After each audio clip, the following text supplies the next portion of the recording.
Shalom, shalom, peuple de Dieu. Que le Seigneur nous bénisse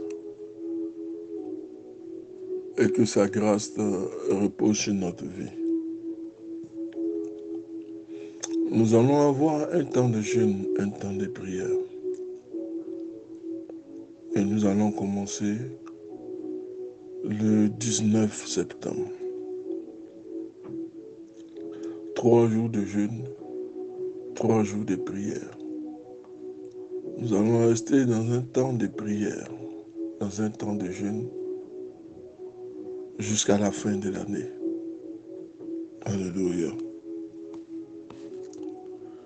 Le thème que je veux voir avec vous,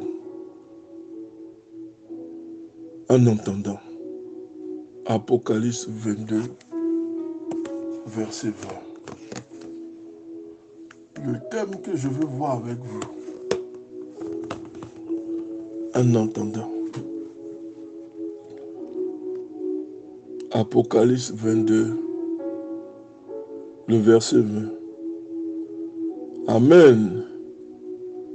Viens, Seigneur Jésus. Nous appelons son retour. Nous voulons sortir de ce monde. Ce monde est un cauchemar où personne ne s'en sort. Les calamités se succèdent aux calamités. Les guerres se succèdent aux guerres. Les épidémies aux épidémies. Alors, dans le livre d'Apocalypse 22, le verset 20, Seigneur vient, comme si on attend le retour du Seigneur. On faisait en sorte que le Seigneur arrive beaucoup plus vite. Mais en entendant, qu'est-ce que nous faisons véritablement? La Bible atteste que Jésus va revenir. Et lui-même il le dit, qu'il revient. Et que nous puissions l'attendre. Et que notre foi ne rétrécisse pas. Mais que nous ayons la foi comme un grain de sénévé, celle qui déplace les montagnes. Jésus va revenir, c'est une certitude.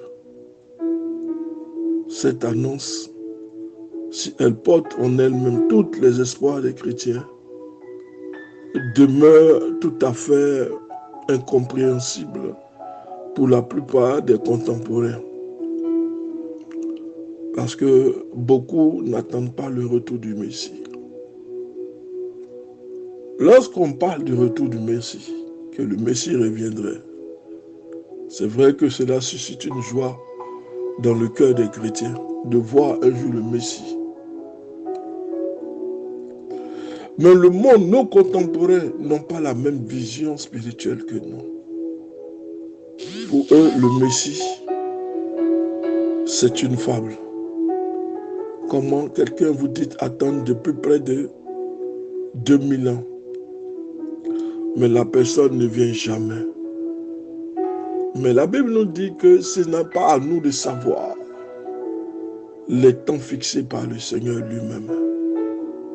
Nous nous contentons seulement d'attendre en proclamant l'évangile, en ventilant l'évangile, en faisant croire aux enfants de Dieu que ce monde-là va passer. Nous suivons aujourd'hui ce qui se passe. Les gens vont, ou les gens donnent leur corps, surtout les femmes, donnent leur corps pour la richesse. Et on parle d'influenceurs, d'influenceuses. Il n'y a que de la sorcellerie dans ce truc-là. Sortez de là-bas.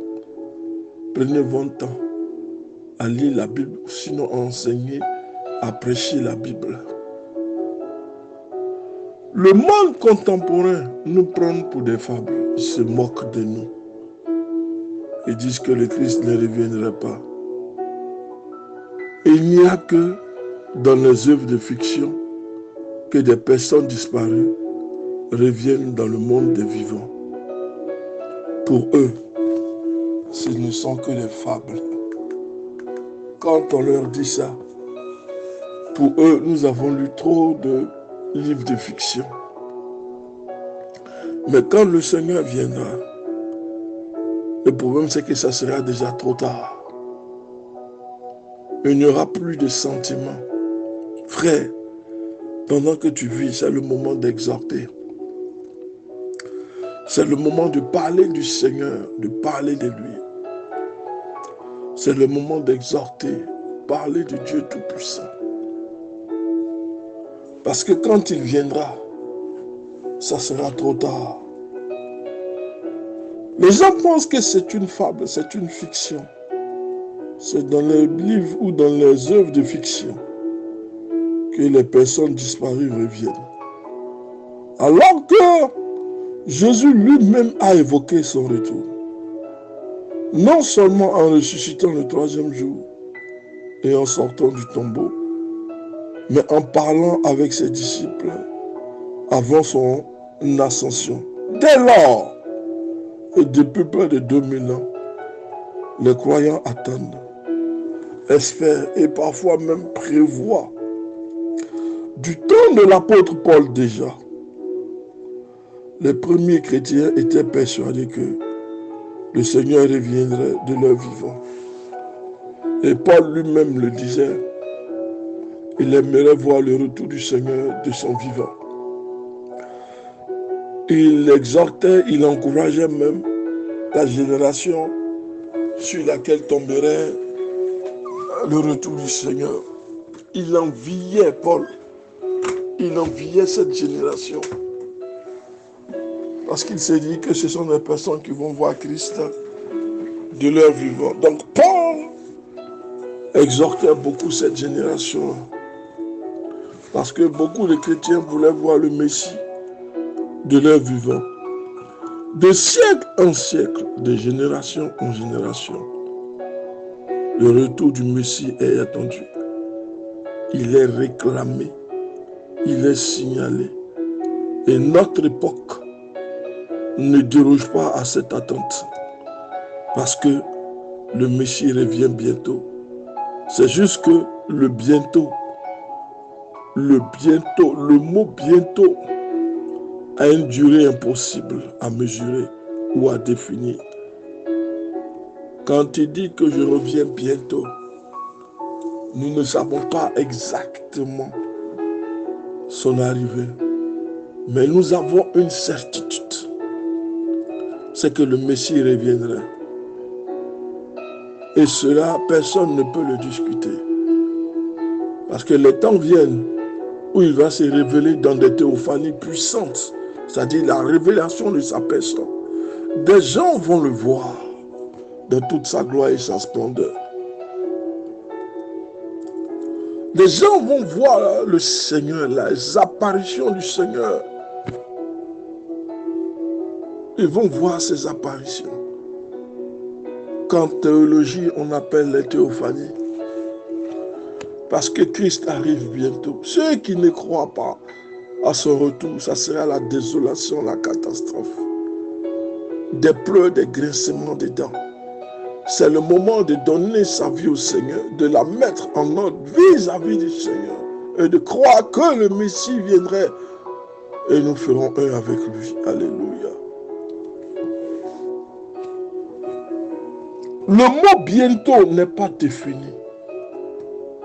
Il est une durée impossible à mesurer, à définir. Des hommes aspirent avec force à ce retour aujourd'hui.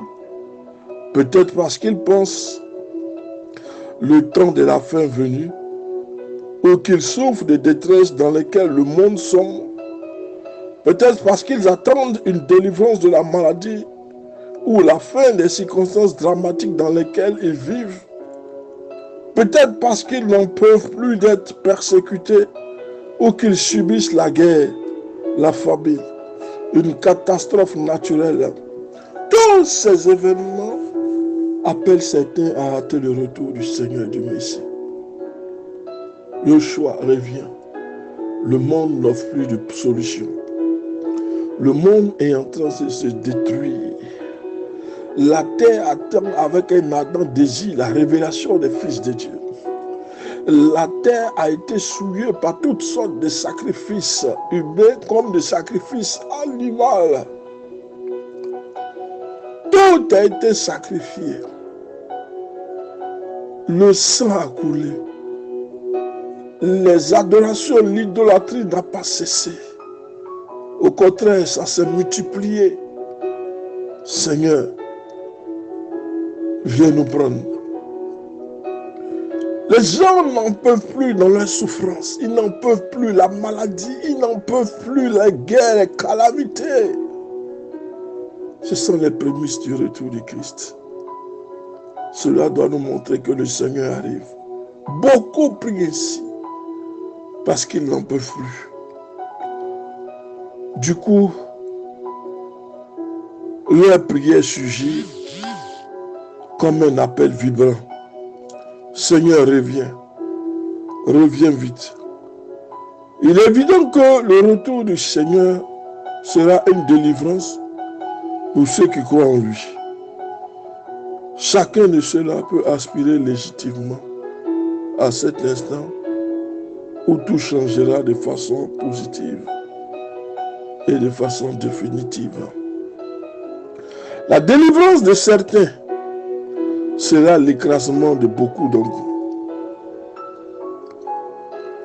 La délivrance de certains sera l'écrasement de beaucoup d'autres. Parce que quand il y a délivrance, il y a forcément un camp qui est dans le désarroi et la désespérance. S'il y a une cohorte de démons autour de toi, de sorciers autour de ta personne, il va sans dire que ta délivrance va causer beaucoup de dégâts dans leur camp. Lorsque quelqu'un se reviendra pour nous chercher, les gens qui pensaient que nous sommes en prison, ce n'est plus nous qui serions en prison, mais c'est ceux qui ont voulu nous voir dans le désespoir. C'est eux-là qui prendront notre place. Il est évident que le retour du Seigneur sera une délivrance pour ceux qui croient en lui. Chacun de ceux-là peut aspirer légitimement à cet instant où tout changera de façon positive et définitive. La délivrance de certains sera l'écrasement de beaucoup d'autres. Dès lors, nous devons prendre conscience que tant qu'il fait jour et en attendant le retour prochain du Seigneur, nous devons toujours l'annoncer. En attendant son retour, nous devons annoncer le retour du Seigneur, la conversion et la sanctification, l'amour, l'entente, la fraternité. Que Dieu nous bénisse. Le pasteur Samuel.